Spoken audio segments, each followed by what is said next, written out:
por lo menos los 3 puntos principales, los 2 puntos principales. O sea, para los datos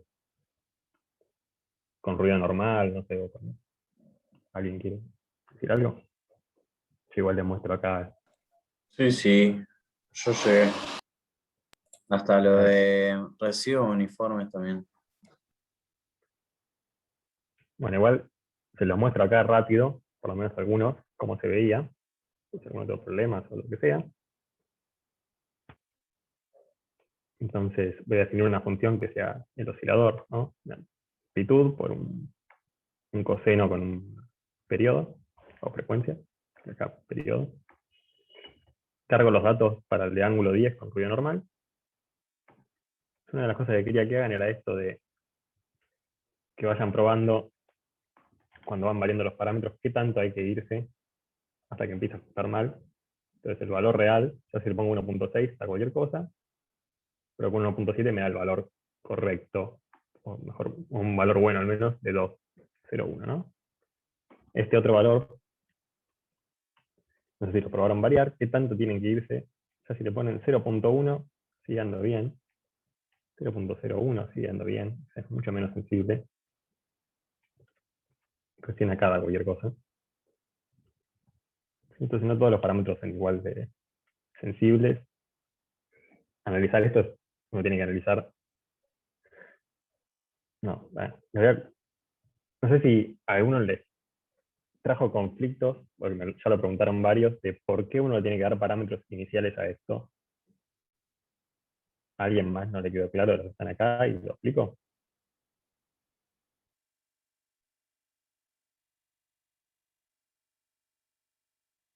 No sé si alguien está hablando en el chat, que no lo tengo abierto. No, bueno, por las dudas, si alguien no se anima a preguntar, lo explico muy rápido, que es cuando uno busca los parámetros mínimos, uno está evaluando esta función, la del chi cuadrado, ¿no? Que acá la habíamos hecho para el caso particular donde la función era una constante, pero no puede imaginarse para otra función que va a tener una forma. Y uno va variando el parámetro, acá yo estoy variando el parámetro, y se estoy dando cuenta de la suma, y en algún momento encuentro el valor óptimo. ¿Sí? Ahora, cuando las funciones son no lineales, no tienen por qué tener un solo valor óptimo, puede haber más de un valor óptimo, podría haber acá otro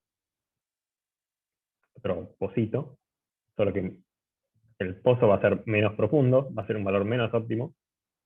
Entonces, dándole parámetros iniciales, uno le dice al algoritmo dónde buscar, ¿no? Si yo le doy un parámetro inicial por esta zona, dejo de esto, capaz encuentra otro valor óptimo. Pero si yo estoy por esta zona, lo que hace es, se fija ahí para qué lado desciende el pozo y empieza a recorrer en esta dirección hasta que encuentra un óptimo. Dice, si sigo, empieza a crecer otra vez el valor. Si vuelvo para atrás, crece, entonces me quedo acá, que es un mínimo local. Los algoritmos no saben buscar mínimos globales, o sea, no pueden buscar en todos los pocitos, porque tendrían que buscar desde menos infinito hasta infinito. Entonces uno tiene que darle parámetros que sean razonables para que pueda encontrar el valor óptimo. Y una ¿Sí? consulta. Sí. Dados esos parámetros iniciales y te da un mínimo, o sea, vio un pocito y fue para abajo y te da un mínimo. ¿Es porque diste esos parámetros iniciales que puedes asegurar que no hay ningún otro pozo con un mínimo tan mínimo como ese? No, nunca podés asegurar que no haya otro mínimo que sea mejor, en principio. Sí. ¿Y entonces? O sea, No, en general,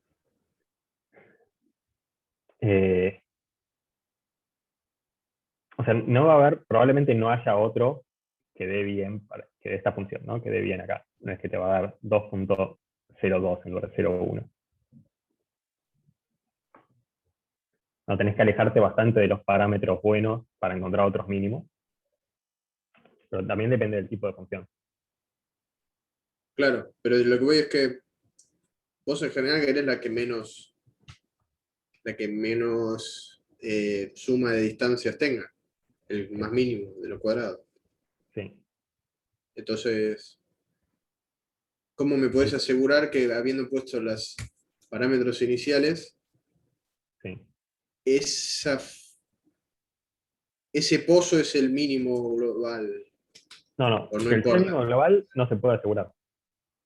Ok, Tendrías que recorrer todo y ver que no hay otro. Solo lo puedes asegurar cuando es un ajuste lineal. Pero cuando es no claro. lineal, podría haber otro. Y dependiendo cuál sea la función, es más fácil caer en otro que no sea. O sea, generalmente pasa esto, ¿no? Que si vos caes en otro, acá cayó en otro mínimo. Yo le puse 1 y fíjate que fue a 0,98 con amplitud 0,75. Este dice es el mínimo que encontró por ahí, pero vos lo ves y lo ves a partir de los residuos y sabés que es un mal ajuste. Claro. ¿Sí? Yo lo que no Profe, te... Sí. perdón, ya lo explicaste, pero ¿qué era el P0? Me olvidé y... El P0 son los parámetros iniciales para que empiece a buscar dónde están los parámetros óptimos. Claro, pero ¿qué? Los parámetros iniciales de qué está. O sea, que es una de las variables que... Yo quiero encontrar, esta es la función, ¿no? Oscilador, que depende de los X Sí. o los T, y tiene dos parámetros de amplitud, A y T, y el periodo. Esos son Sí. los parámetros que yo quiero encontrar. Entonces yo tengo que pasar cuáles son la amplitud y el periodo razonables para que busque cuáles son los óptimos. Entonces yo estoy pasando de amplitud a 10 y de periodo 2. Ah, está bien, esa era la pregunta, listo. Bien. Y encuentra 990 y 201. Entonces, bueno, esa era una de las cosas. Acá les mostraba esto de qué tanto hay que irse para que falle uno u otro parámetro. El otro tema era este de estimación de errores con los residuos. ¿Sí? Entonces, para estimar los errores con los residuos, agarran, yo acá cargué los datos a través de ángulo 10, ruido normal, hacen el ajuste de los datos, que está acá, calculan los residuos, a diferencia entre los puntos y el ajuste, que están acá. Siempre hay que ver que no tengan ninguna forma, ¿no? Sean random, aleatorios. Y uno podría hacer un histograma y ver que yo les dije que el ruido es normal y tiene sigma 1, pero lo pueden corroborar un poco con el histograma, que tiene más o menos pinta una normal con sigma más o menos 1, pero uno después lo calcula. Bueno, ya lo calculé acá, lo puse, como la desviación estándar de los residuos. ¿Sí? Nos agarra estos datos y calcula la desviación estándar y me da 0,91. Eso les dio a todos. ¿A alguien no le dio? Fácil. Sí, da eso. Entonces después la idea era que hagan lo mismo para ángulo 70, por ejemplo. También el ajuste de los residuos, ¿sí? Desviación estándar 0,99. También muy cerca de 1, que es lo que yo les dije que tenía que dar. Porque es lo que puse ruido o error, incerteza a los datos con desviación estándar 1. Y para 140, ya estaba ahí. Corro de vuelta por las dudas. 0,98. Bueno, está bien, capaz. Vemos por qué 0,93. Después chequeamos por qué da la diferencia. A ver qué hicimos distinto, pero más o menos alrededor de 1 está bien. Entonces, para el de ángulo 140, otra vez hacen el ajuste. Calculan los residuos. Histograma, sigma, da 5, que da mucho mayor a 1. Pero claro, si se fijan, ya los residuos no son aleatorios. Acá el modelo claramente no ajusta bien para ángulos tan grandes. O sea, es muy diferente el ruido que tenemos, el error que tenemos, a una sinusoidal. Entonces, al calcular el residuo de acá, no estamos calculando como si fuese un único valor, tenemos ya diferencias debido a que hay error en el modelo. ¿Sí? Una pregunta, Mauro. Mm. Yo había calculado ese sigma con la fórmula que habías dado antes de la suma de los residuos al cuadrado sobre n. Y me Sí. dio cualquier otra cosa. Pero pusiste raíz. Sí, Raíz de la suma al cuadrado sobre n. sí, me debería dar lo mismo que a vos. Para estos dos debería dar lo mismo. Yo después me di cuenta que hay una ligera diferencia, que usé la desviación estándar de los residuos en lugar de, pero debería dar más o menos lo mismo. No sé, después lo chequeamos a ver qué hiciste distinto. Dale, dale. Entonces, bueno, lo importante es, para poder calcular el error de los datos a partir del ajuste de los datos, el modelo tiene que ser el correcto, ¿no? Cuando el modelo empieza a fallar, no podemos calcularlo. Los residuos tienen esta forma, tienen una estructura, no dejan de ser aleatorios, y ya falla esto. Entonces, la otra cosa que quería mostrarles era esto, yo creo que es más claro este. En este otro lo que hice fue los valores. Profe, Sí, perdón, igualmente ahí los residuos son aleatorios, o sea, acá. no tienen ninguna forma. Sí, fíjate que siguen una especie de sinusoidal, ¿no? Más rápida. Bueno, sí, si prestas mucha atención, puede ser. Sí, sí. A diferencia de esto, que no hay nada, ¿no? Claro, ahí sí, ahí seguro que no hay nada. Sí.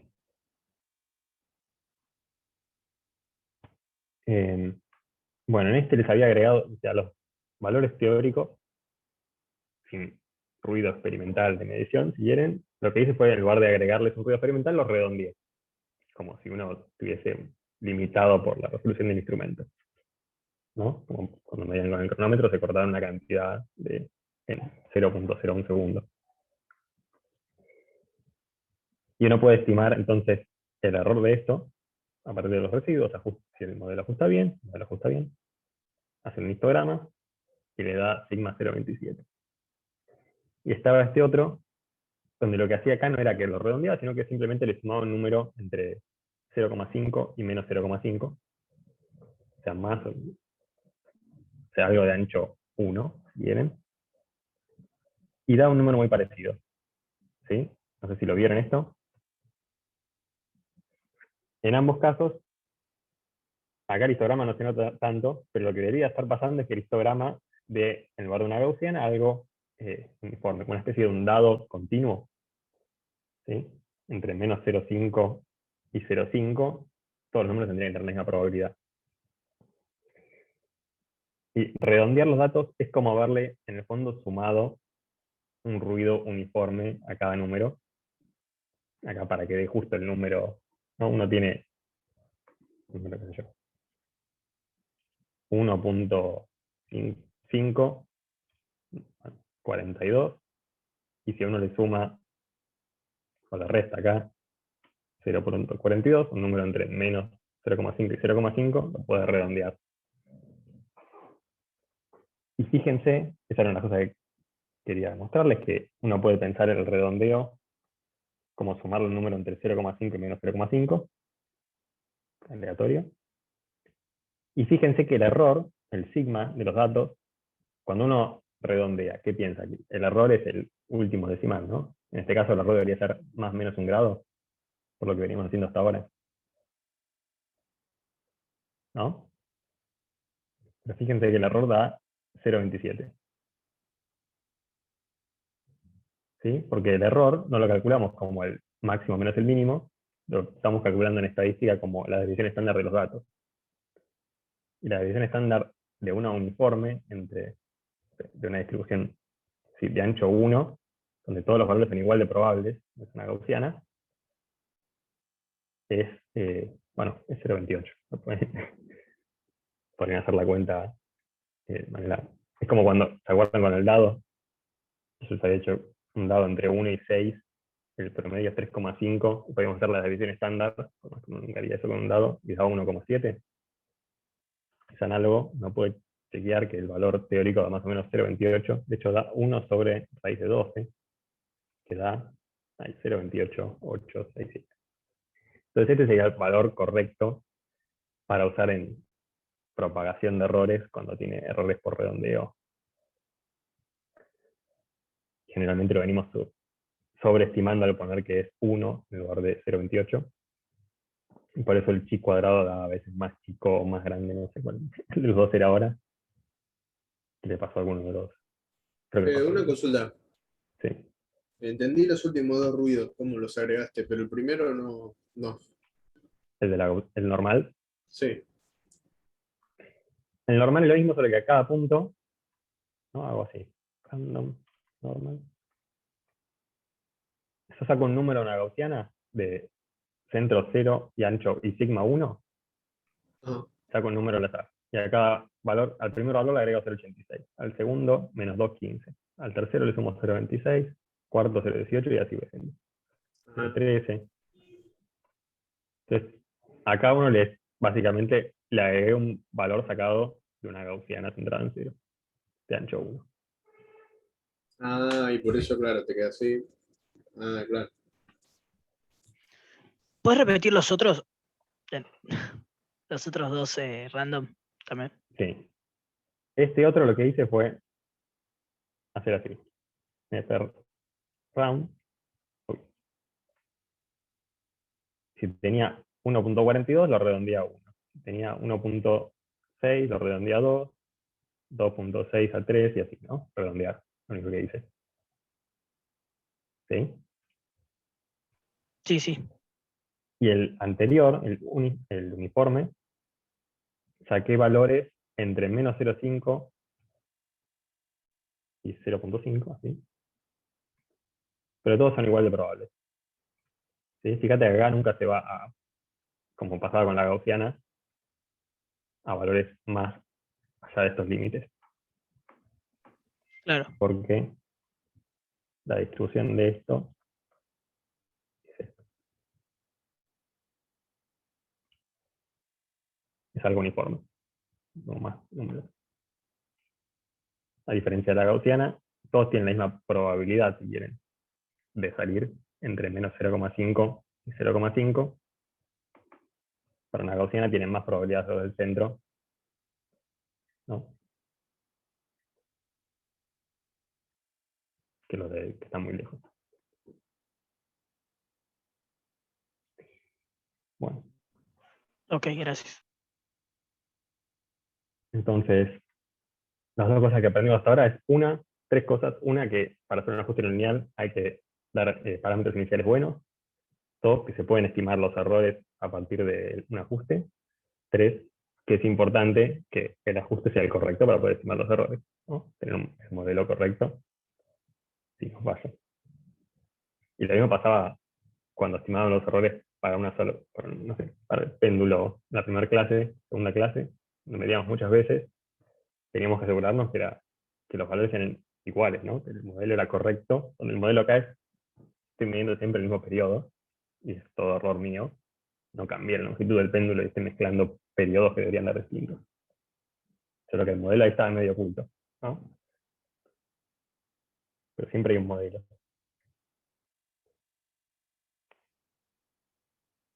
Bueno, si no hay ninguna pregunta, paso a lo siguiente que quería que hagan, que es ahora agregar disipación al modelo, que era otra cosa que veíamos en el péndulo.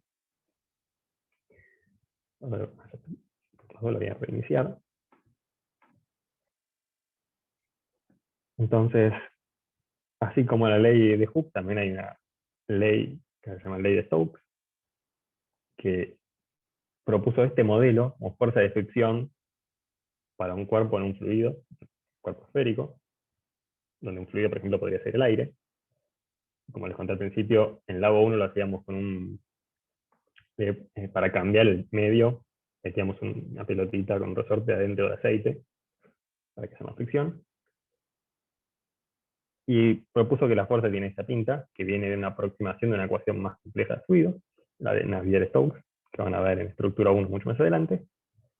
Pero acá tiene el coeficiente que depende del fluido, el mu, algo que depende del objeto, que depende del área del objeto, y es proporcional a la velocidad. Si se mueve más rápido el objeto, siente más fuerza de fricción. Entonces lo único que nos importa acá es esto que depende de la velocidad, todo lo demás vamos a condensar en una constante B, que va a depender entonces cuál es el fluido, va a ser siempre el aire, lo que usamos nosotros, y bueno, cuál es el objeto, cuál es el tamaño del objeto. Si uno considera, por ejemplo, un cuerpo que solo tiene como efecto resistencia con el aire, yo lo tiro para adelante, y lo único que hay es resistencia con el aire, que es la ecuación de Newton, con esta fuerza, ¿no? Velocidad reemplazo por x puntos, la velocidad en x. Y uno puede resolverlo y llegar a que la solución es una exponencial. ¿Sí? Entonces acá les grafico un par como se ven. voy cambiando el B, el coeficiente este, y condensamos todo lo que tiene que ver con la fricción, y a B más grandes cae más rápido y se frena. Entonces, cuando uno quiere graficar una exponencial, es más cómodo graficarlo en lo que se llama escala logarítmica. Perdón, ¿qué era B? Sí. B. Sí. B es como, para el caso de todo eso. la constante que está en esta fuerza. Es proporcional a la velocidad, la fuerza, y es la constante de proporción. Así como el K era para el resorte. Sí, sí. Ah, perfecto, gracias. Bien. Entonces yo voy cambiando esta constante, vemos qué pasa, que cada vez más rápido. Entonces les voy a contar una forma de graficar exponenciales que es más intuitiva para nosotros, es usar escala logarítmica. Que básicamente es, yo tengo una exponencial, ¿no? X es A por que era bt, exponencial de bt. Si yo aplico logaritmo, me queda logaritmo de A más bt, ¿no? El logaritmo es la inversa de la exponencial, el logaritmo natural. Y esto básicamente es una constante. Puedo pensar que es A más bt, ¿sí? De variables. Entonces el logaritmo de una exponencial se debería ver como una recta. Que es lo que estoy mostrando acá. Entonces estas eran las exponenciales que les mostré arriba. Esto si yo aplico logaritmo a los datos, ahora quedan todas rectas.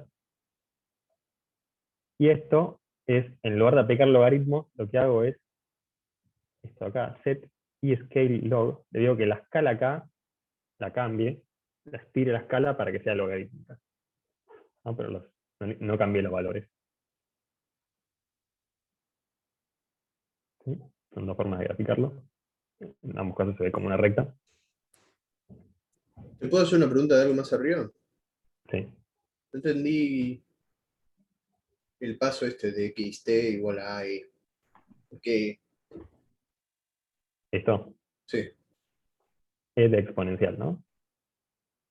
Ah, no es el número E. Sí, es el número E. La Ah. exponencial es e a la x, ¿no? O sea, ¿esto es igual a lo anterior? ¿A la ecuación que teníamos más arriba? Sí. ¿A Acá tenemos, B0 exponencial menos BT más C? sí. Y Esto ponerle es ahí el dónde se número E, ¿no? contempla la C y el B0. Bueno, no. Esta es la solución a la ecuación, donde esta constante es la velocidad inicial, esta constante va a ser la posición final, habría que hacer cuentas para mantener la posición inicial. Claro. Acá les digo, si ustedes tienen una exponencial genérica, no importa de dónde salió, cómo Ah, graficarla. sí. Ah, ok. Ah, ya entendí. Es general. Sí, sí. Perfecto. Entonces ahora les voy a contar esto de...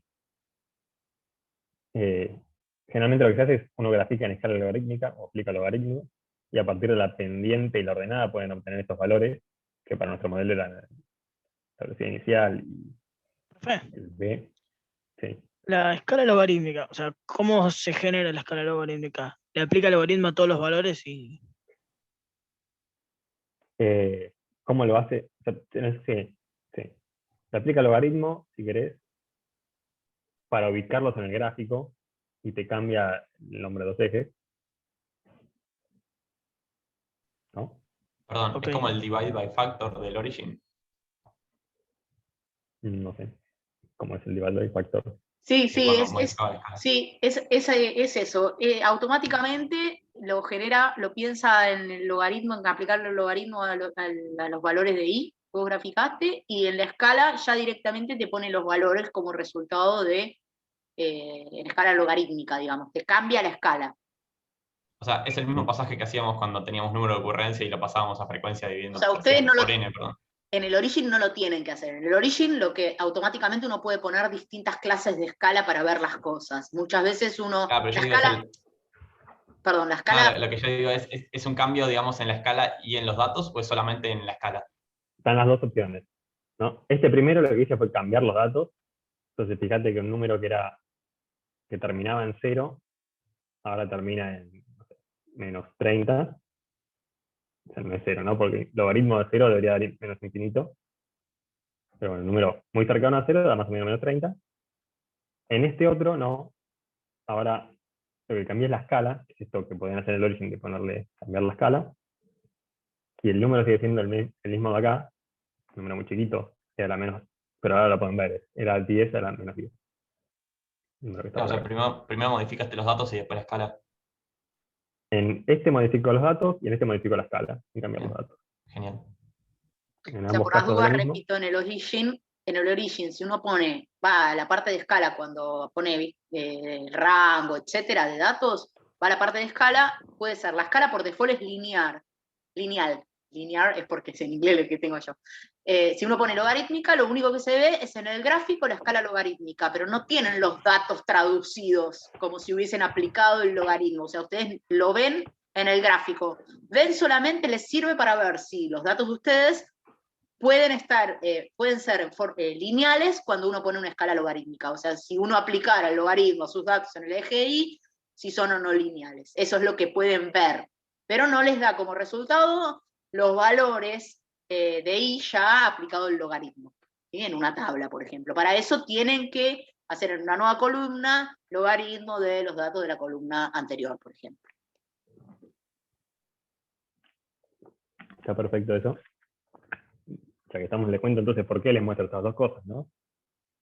Esto es como uno graficaría generalmente algo que quiere verlo en escala logarítmica, pero no haría esta transformación si quiere hacer un ajuste lineal sobre los datos. Ahí sí tiene que transformar y aplicar el logaritmo a los datos para ajustarle una lineal a esto. Entonces por eso le mostraba estos dos. No vamos a hacer nada de esto en esta práctica, me parece. Ah, no, bueno. Podrían llegar a hacerlo. Un extra más adelante. Sí te quería contar acá que para poder hacer ese tipo de gráficos es importante, fíjense, que yo acá no les puse una constante, lo que decía Santiago, ¿no? Si ustedes tuviesen una constante, ¿sí? Y no es 0, fíjense lo que pasa.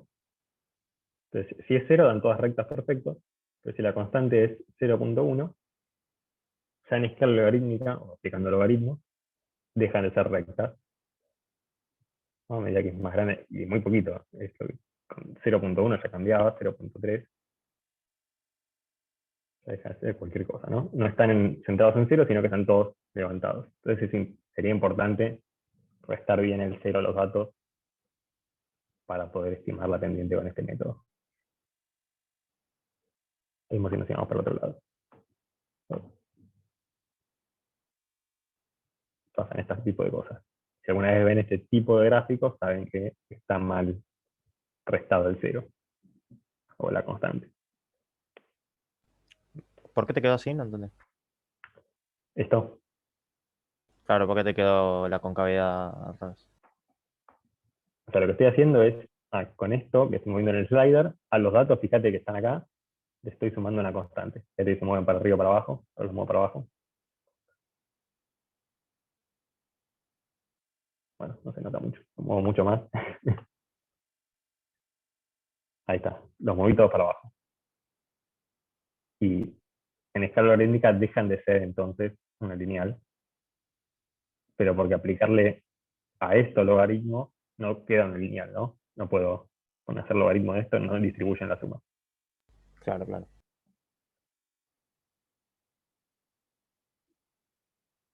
Entonces ahora sí pasemos al oscilador armónico amortiguado, que es el oscilador armónico más este término de fricción que depende de la velocidad. Entonces la ecuación de Newton sería masa por aceleración igual el término lineal, elástico proporcional al desplazamiento y el término proporcional a la velocidad. Generalmente se escribe así, otra vez, donde va pasando m para otro lado, el omega 0 sería k sobre m raíz. Se escribe de esta manera porque esta va a ser la solución de esta ecuación diferencial. Lo único que hice fue reescribir el k, el b y el m en términos de estas variables, omega y gamma. Porque gamma es el que aparece acá en la exponencial de la solución, y omega 0 más gamma cuadrado es el omega de la oscilación. No sé si ya lo vieron, creo que ya lo vieron en F1, ¿no? Esto. Los demás seguro ya lo vieron, los que están en F2, pero los que están en F1,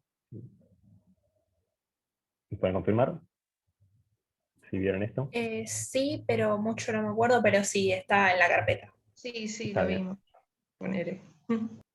Bueno, lo que importa es que la solución es esta. Ahora se las puedo graficar.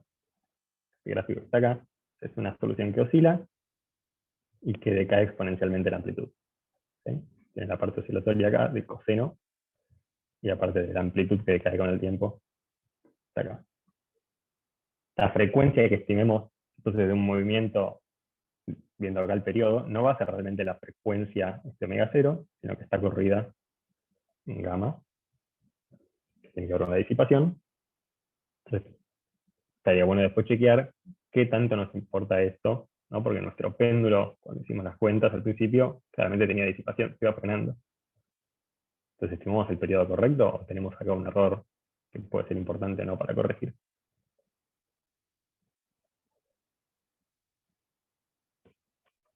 Entonces, al igual que antes, yo simulo ahora el péndulo sin hacer la aproximación de ángulos pequeños. Les voy a dar datos para que analicen. Pueden analizar todo lo que vimos antes, pero creo que surgió otras cosas. Entonces acá estoy simulando uno que es con ángulo 10, y le ajusto ahora el modelo que es la sinusoidal, el del oscilador armónico amortiguado, la sinusoidal, coseno, con exponencial, ¿no? Ahora tengo un parámetro nuevo, que es la curva naranja, y acá están los residuos. Fíjense, si yo aumento la disipación es 0, la amplitud es 1, el periodo es 2, si yo aumento la disipación, empieza a disminuir.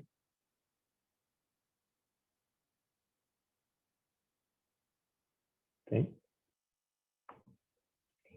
Y yo... Pará. Los residuos te están formando un batido, ¿qué onda eso? No. Pensé exactamente lo mismo. ¿En qué momento pasamos Bueno. a F2, no? Claro. Claro, todo lo que ya vieron en F2 saben que esto es un batido, que es cuando las frecuencias de dos oscilaciones difieren en muy poquito. Entonces uno ve Claro. ve este tipo de cosas que se llama batido, donde algo se achique, se agranda a una frecuencia mucho más grande que la de la oscilación. ¿Sí? Y lo que está pasando acá es que como no tiene ruido, el ruido es 0, es una simulación, a medida que se va achicando, sabemos que el periodo depende del ángulo, ¿no? Entonces acá es como que estuviese oscilando a otro ángulo. Y acá está oscilando a otro periodo. Perdón. Está bien, a otro ángulo y a otro periodo, ¿no? El periodo en el que oscila depende del ángulo. Entonces, O sea que se produce un batido que va disminuyendo en el tiempo. claro, toda esta cosa no tiene una frecuencia única. Va disminuyendo, va aumentando la frecuencia o disminuyendo, chequenlo, pero porque cambia el ángulo en el que está oscilando. ¿No? Si yo le pongo ruido, ya lo dejan de ver esto, que es lo que probablemente pasa en los datos que teníamos.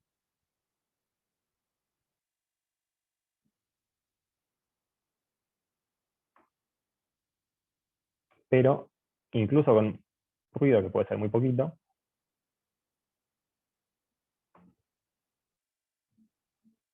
ahí está. Si nos vamos a ángulos muy grandes, sí deberían poder ver esto. Claro, se empieza a volver a ver, ¿no? Para ángulo 10, con un poco de ruido, no pueden decir a partir de los datos que cambie el periodo. Pero si yo aumento el ángulo, fíjense que acá es como si aumenta esto, aumento el ángulo inicial, estoy tirando un ángulo más grande, ángulo 40, ahí sí ya viene un batido, y es porque a partir de los datos con este nivel de ruido podrían distinguir que no hay una frecuencia única.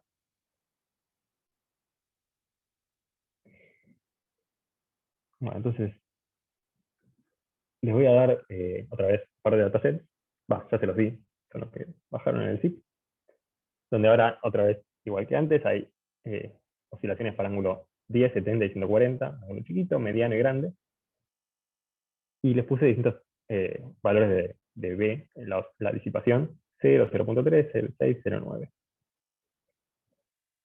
Entonces la idea es que corrijan el modelo para tener en cuenta la disipación, hagan el ajuste y estimen el coeficiente de disipación y el periodo para el ángulo pequeño, que debería dar todo bien, y se fijen qué pasa si lo repiten para ángulos grandes.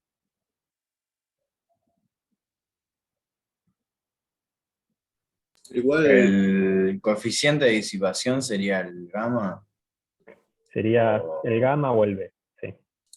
o el B. Sería, sí, porque mezclando los nombres, es este de acá, que está en la exponencial. El modelo es este.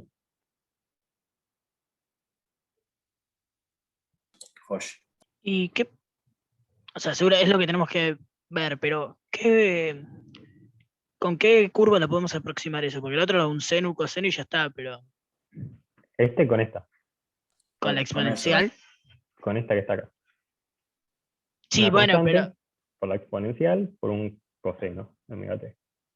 claro, pero cuando pones fit, o sea, en el origin para poder aproximarlo a esa, ¿cómo la encontrás? Bueno, si alguien quiere compartir el origin, hay una forma donde ustedes pueden ponerle Ah, la ok, función ok. que quieran. No hay una función que sea esa. Como no había en coseno Ah, y nosotros sí. aplicábamos seno y decíamos, bueno, total no hay problema porque la diferencia es la fase. Ahora, hay una forma de hacerla que es en new y escribir la función.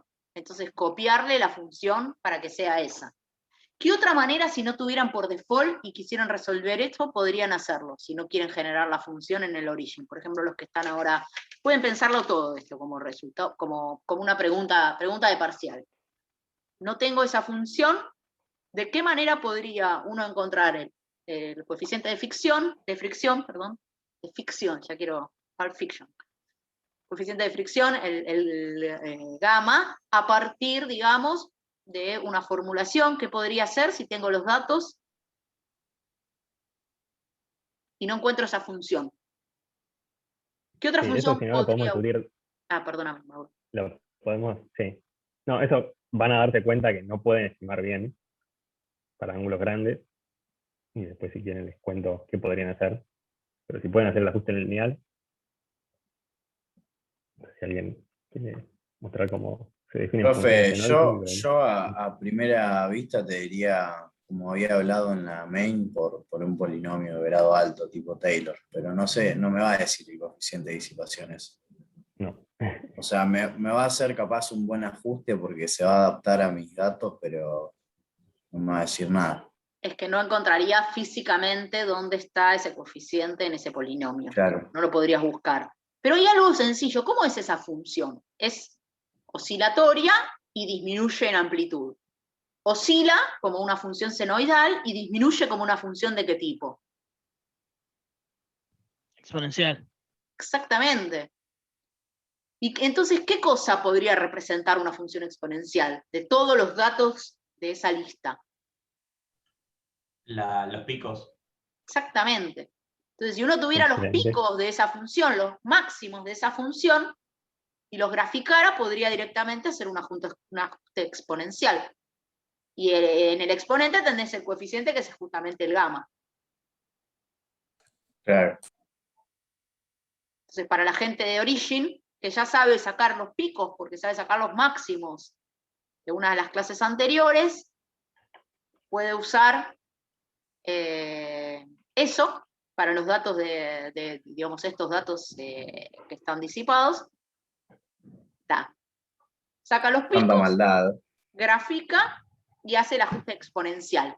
O, esa es una opción, si no quieren sacar los picos, es escribir en el origin como new, una función nueva, esta que tiene escrita Mauro, A por E a la, no sé, B por X, por coseno, digamos, escribirla. A veces eso es un poquito como que unas trabas más inicialmente, pero cuando ya uno lo tiene, lo larga con cualquier cosa. A veces lo de los picos es más sencillo. Pueden fijarse, pueden chusmear. De última, háganlo con una. A ver, lo importante es que aprendan. ¿Sí? No es por ahí que mil cantidades si no les llegan a tiempo, pero sí es importante que agarren una y que vean cómo enfrentaría este problema. Eso sería como lo ideal. Igual, no es malo este modelo lineal. Lineal. ¿No es malo este modelo? Bueno, Por lo es de la idea que que lo mostraste al evalúan, ¿no? principio. Pero digo, por lo que mostraste al principio, ya directamente no es que está mal, ¿Con esto? con que los residuos parecían cuando no había ruido. Claro, pero cuando no hay ruido, sí, seguro, no es el modelo correcto. Cuando hay ruido, no puedes Sí, pero diferenciarlo del... ese ruido proviene o sea, en un experimento real proviene de mis mediciones. Sí, O sea que lo que hace que sea aceptable es que esté considerando que yo cometí un error y por eso se disipa de manera aleatoria, pero en realidad, o sea, la función en sí no es un buen modelo lineal. No, acordate que el que comete el error no sos vos, digamos, que experimentalmente hay un montón de incertezas que hacen que vos generes resultados a partir de un experimento de algo real. Entonces, a partir de eso, vos siempre hubo gente que, para poder obtener esta relación, hizo diferentes experimentos con mejor instrumentación, obviamente un sistema de alguna manera más ideal en cuanto a sacarse de encima problemas que vos tenés o podés tener en tu experiencia, pero la realidad es que ese ruido es lo que te pasa a vos cuando estás queriendo medir. Sí, Y sobre lo otro para lo que agregar tenés a son eso, aproximaciones. para agregar a eso, lo que les muestro acá es, sabemos que no es el modelo correcto, y no lo podemos diferenciar, ¿no? Pero incluso en la vida real, cuando miden el péndulo, sabiendo que el modelo correcto, el correcto sigue siendo una aproximación, ¿no? Del péndulo ideal, es la masa claro. puntual, donde ahora, o sea, hay distintos tipos de aproximaciones, es el modelo correcto. Vas a poder diferenciar, incluso si simularas el péndulo y trataras de hacer con esa función, si es el modelo correcto para tu péndulo, probablemente no, dentro del error. Si me dices con muchísima precisión, verías que hay correcciones que tenés que hacer. No sé, capaz el péndulo no está oscilando en un plano, capaz, etcétera, etcétera, etcétera. Sí, Lo que quiero que se lleven es que uno plantea, el modelo tiene una funcionalidad limitada, y si para cierto rango de cosas experimentales sirve. Nunca vas a describir algo perfecto. hay algo que no estoy entendiendo. Sí. Vos, tus datos estos que nos pasaste, ¿cómo Sí. los fabricaste? Yo los fabriqué, bueno, está en el otro. O sea, simulé la ecuación diferencial sin hacer la aproximación esta de ángulo Sin hacer la fijo. aproximación. Acá.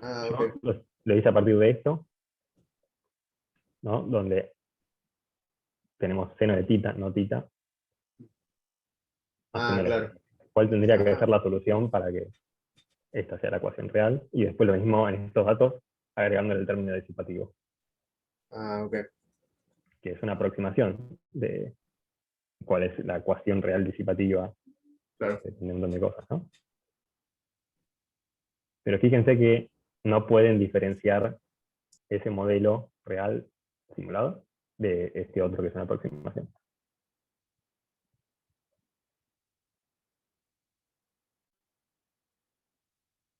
Ok. O sí, para ángulos grandes creo que lo van a poder diferenciar. Si les di bien los datos. Profe, una pregunta. Y en el Origin yo había intentado poner una fórmula, pero me tira como 10 pasos y después no mandaba la fórmula. O sea, ¿qué onda? Yo pongo la fórmula y le di next como 10 veces, pero no mandaba. Pusiste Ahora lo los vemos. parámetros, porque en el Origin para poner una fórmula tenés que hacer como cuando mostró Mauro en el Python, tirarle algunos datos iniciales a los parámetros para que no vaya para cualquier lado. Le cuesta, sino muchísimo más, hacer una aproximación a tus datos experimentales si vos no lo guías acerca de por dónde tiene que moverse para empezar a ajustar. Claro.